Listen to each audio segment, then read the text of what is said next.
first, before I talk about my book, Maria talked about downtime, so I have a little haiku. Closer to the mic, please. Maria was talking about her relationship with John Prine, and I have a little haiku about music myself.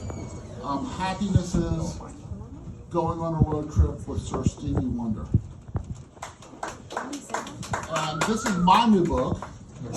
Everything I Think is All in My Mind. I just got it in the mail today. It was published by Redderman Books.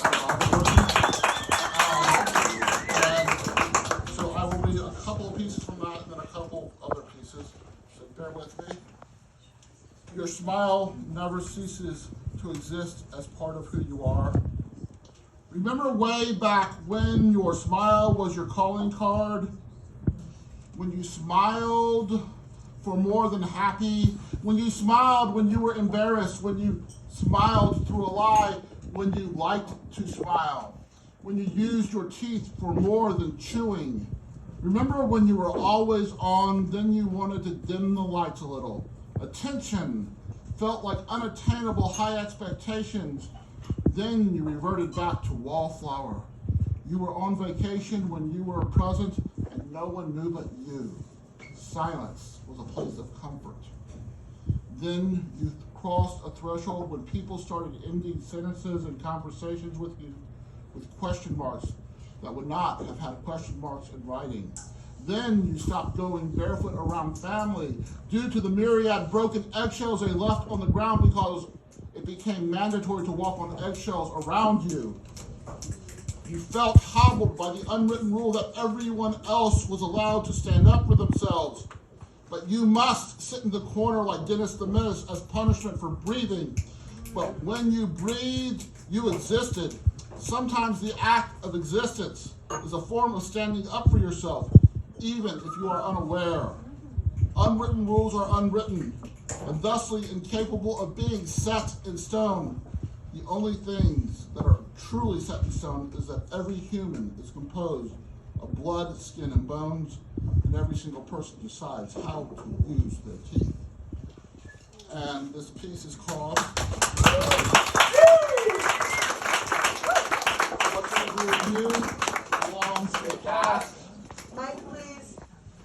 What's in the rear view belongs in the past. Do you live life as if you are driving in an infinite traffic jam surrounded by ghosts? As if you are a Ford Pinto that will explode if hit from behind, and your past is a garbage truck manned by a drunk driver?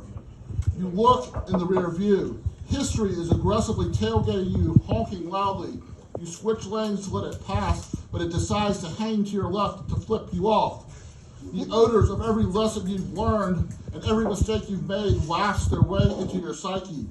You are aware this is a ghost garbage truck. You pull forward, switch lanes directly in front of it, and stop short. Its ghostly phantasma passes through your Pinto and dissipates into another universe. Your psyche decides you are no longer a Pinto, but a cross-town local bus that may not always be on time, but gets you where you need to go in a few places you never expected. Yeah.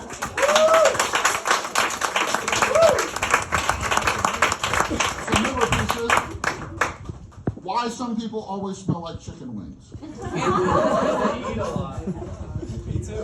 There's a reason I no longer eat chicken wings. I am a superiorly messy eater. Chicken wings are for people who don't require a bib to eat sloppy, saucy food. Now, the same reason I avoid eating chicken wings is the same reason I regret every conversation I have with you. You are not those Japanese chicken wings that magically have no greasy residue. You are not the chicken my mom used to bake in the oven with a cornflake crust. You are previously frozen, skin-on battered wings cooked in a commercial fryer that had to be drip-drained of excess oil before being wrapped in paper towels, before being doused in a sticky sauce that comes in a half-gallon plastic squeeze-top jug, made with high fructose corn syrup and at least one artificial color. Like chicken wings, a conversation with you makes me feel like I need to call in a hazmat team to give me a shower like the ones they make people who get exposed to nuclear waste take. You should watch Oscar-winning film Silkwood with Meryl Streep and Cher to understand how people feel when exposed to your unique brand of one-upmanship that forms an oil slick rife with gaslighting, fake smiles, and know-it-allism. Fuck it up, poet. By the way, you're welcome.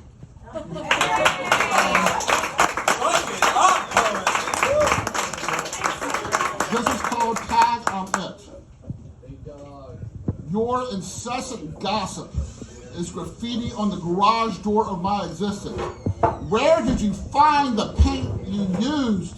Did you drive to Canada to buy a barrel of tar sands oil, then buy several gallons of concentrated pigment from the Sharpie Corporation to make sure even after I proved everything you said about me was untrue, it would be permanently imprinted in the minds of everyone we knew?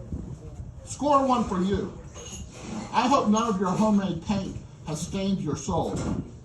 If you wake one day with bitch tattooed across your forehead, you most assuredly did it to yourself while sleepwalking. Okay, and just let me find one more quick thing. This is called A Man Meets a Gun. A man meets a gun. It sits atop a table. He is hesitant to touch it. It is ice cold to the touch.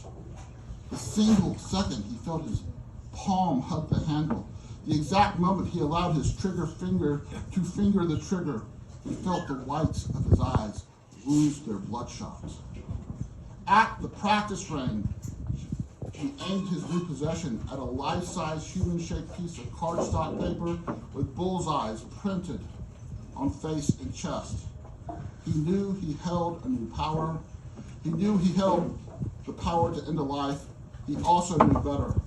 But there were times he wanted more bullets and a larger magazine. He wanted an opportunity to write his own story with more power. Thank you.